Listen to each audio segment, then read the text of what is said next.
Hello everyone, and welcome once again to the Heir's Lair. I'm your host, Jonathan Taylor. This video will see me continue my look into the Hussite Trilogy written by Andrzej Sapkowski with a look at the second of its constituent elements. I'll have to pick you up a little. Warriors of God.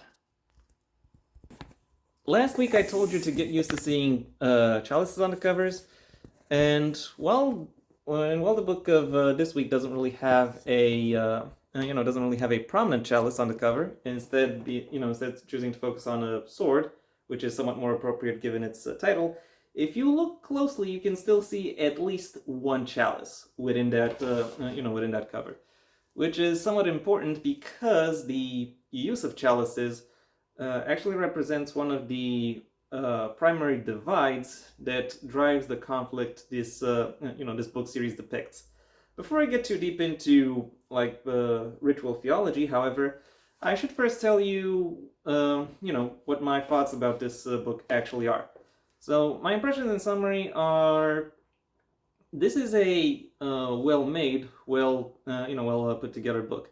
There are plenty of moving parts and a lot of interesting uh, and eye-catching elements and events that are depicted all throughout the book. However, I occasionally find the presentations that this book employs. I'm having a bad hair day for some reason. I occasionally find the presentations of this book to be to not necessarily be as resonant or as powerful as they really ought to be. Almost like the author is writing them more out of obligation because than because he really knows what it is that how to most effectively slot them in.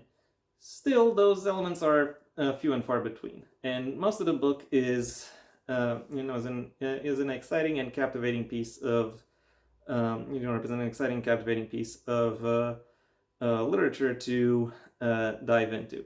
So if you've enjoyed the first book, then I can very much recommend. Then I can very much say that the second book will be to your liking as well. Uh, the same however, the content warnings for the first book also apply to this second one. And now that I've given you my broad impressions, it's time I delved into some specifics. The plot of this book takes place a year and a half to 2.5 years after the ending of the previous one, with Reinevan and his companions now having joined the Hussite cause. And as they are involved within this movement, they find new allies, new friends, but also new challenges because the leaders of this movement seek to seek to expand, seek to implement their cause, so to speak, and and the leads, somewhat obviously, are drawn into the effort to do so. And as they contribute towards that, they soon find themselves confronting ghosts from their past, ghosts which force them to take actions that end up having long-lasting and costly consequences. The basic premise of the plot is quite simple, but there are plenty of moving parts, gears within gears within gears, that really end up having an influence over the story. The more you dig through it, the more you look into it, and really exploring these parts and exploring all of the various actions that result from the ways in which these gears are, if these gears start turning, really makes the story as a whole come that much more to life and become that much more engrossing. Interesting as that may be from a reading perspective, I unfortunately find that from an analysis perspective, there is one quite sizable gap, namely the fact that I haven't really been able to find a thematic center point to this book yet. I don't necessarily have clues regarding where exactly it's where exactly it's going. And given this is the second of third books, the second of three books, the second of third books. Anyway, given this is the second of three books, I should by now know what this what this series is building towards, and yet I can't help but notice that there is a that there is a gap where where there shouldn't be. But still, aside from that, the the actual plot, the actual way the story flows, and the actual events that go into the story are are interesting to behold, and that they are very much helped by the world building as well. The previous book has already established the setting to a significant degree. This book does a lot of detail work, and going more into into the means that each that the various parties involved have towards accomplishing whatever goals they set out for themselves, and also what potential connections unleash within the within the broader world, all of which makes for some for some interesting developments as you read through, as well as plenty of opportunities for exploration that really engages your mind and your curiosity. If I may point out an issue I actually have with the world building, I have to say I'm a little bit upset by the fact that there seems to be very little Christian mysticism involved. Reinovan himself being a magician, the esoteric plays a role within the story, and I find myself somewhat disappointed that there isn't really that while there is maybe some level of an interaction between the esoteric storylines and the main or big picture political or war storyline. I'm not seeing I'm not seeing only interactions, no no significant overlap or convergence. Like there is no one blessing weapons so they so they work more effectively. There are no disabled or severely ill people who get up and walk upon being prompted to do so. There are no angels that make an appearance, even though plenty of other supernatural creatures do still show up. On the one hand, it is somewhat disappointing, but on the other hand, it also creates potentially a little bit of a potentially a little bit of a break in the world, because it is not really established how exactly the characters in the story who are Christian really have the level of authority and influence over the world that they are that they are really supposed to have. It doesn't really show. I'm not really seeing how exactly what kind of edge being Christian within this setting would have when it comes to that would allow Christians of any kind of denomination or philosophy to really to really hold the level of authority and control that they are depicted as depicted as having. The only clue I could think of in that in that direction is potentially the fact that no one has stopped those who call themselves Christians from gaining the level of of power that they are shown as having within the book. Which, if that is the case, then pretty much makes this one of the most Nietzschean things that this that this author has ever put to page, even though his approach is more Apollonian than Dionysian, if you catch my drift.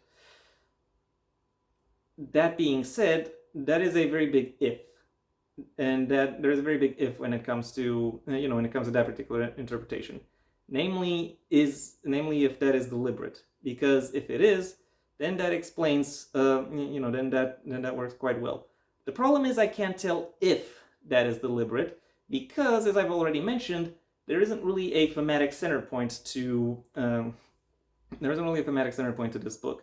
And as such, I don't know if this particular gap within the world is, is deliberate or isn't. And I kind of have to read through the book and think about the book while ignoring this, this particular gap, which I have to say I do not find to be uh, a very pleasant prospect.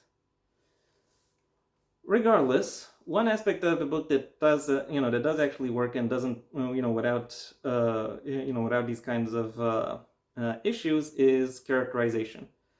Starting with bit or incidental characters, all of whom receive all of whom receive as much attention as they need in order to make an impression within the short page time that most of them are given. They don't appear in the story for long, and they don't take it over. They just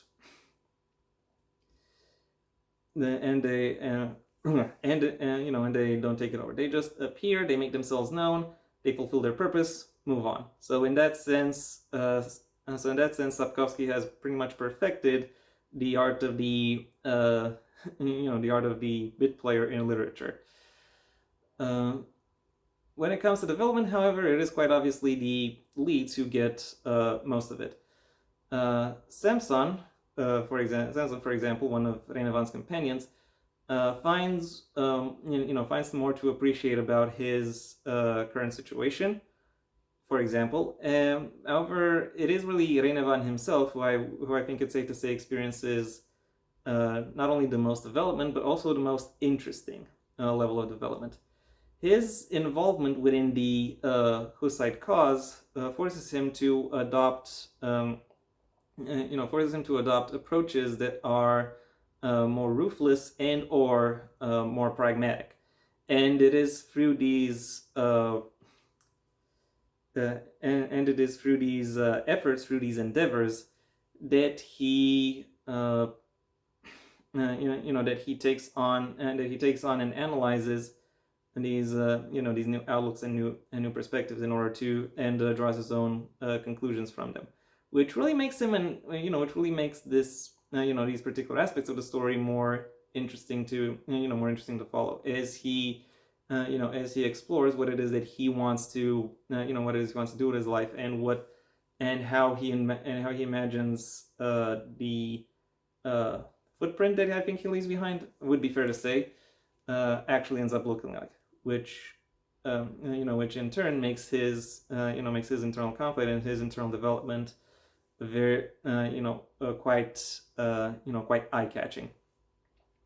Overall, while I find this book to spin its wheels somewhat, I I do nevertheless have to acknowledge that it manages to take a very complex setting and make it and turn it into a very in a very vivacious, very dynamic presentation of its of itself and of the events occurring within. My final rating for Warriors of God is a 4 out of 5. And that is my review. Thank you for your attention. If you enjoyed it, well then please like the video, maybe even share it wherever you think other people will also like the video. If you have anything to add to the book itself or to my review of it, that is what the comment section is for. And if you want to see when my next video gets released, well then please subscribe. And ideally also ring the bell or do whatever else YouTube will ask of you in order to keep you notified. My books, the first of my own Heir to the Empire series, The Next Generation and The Path Not Taken, are available at various book retailers under their respective master links in the description down below. Right past my social media links, which I would suggest you check out should you choose to. And given I'm still trying to get my third book off the ground, the time this video comes out might be might just be when I have some updates on that. So giving it so you would have more reason to go ahead to choose to do so, choose to check out my social media. I also have a second channel where you can hear me talking about whatever crosses my mind. That'll typically still be related to narrative analyses, but of works outside the print medium. So if that sounds like it could be of interest to you, then I suggest you go ahead and check it out. If, however, you want to hear more about my thoughts on the print medium and selected works therein, well then I suggest you stay on this channel and go through my extensive backlog, where aside from an embarrassment of riches when it comes to book reviews, I also do writing advice videos, book rewriting videos, as well as other videos on miscellaneous connected topics. If that doesn't interest you either, then I suggest you go ahead and do whatever you want the rest of your day, because it is your day after all. And yeah, that was it from me. So until next time, I am Jonathan Taylor, and this has been the Heir's Lair.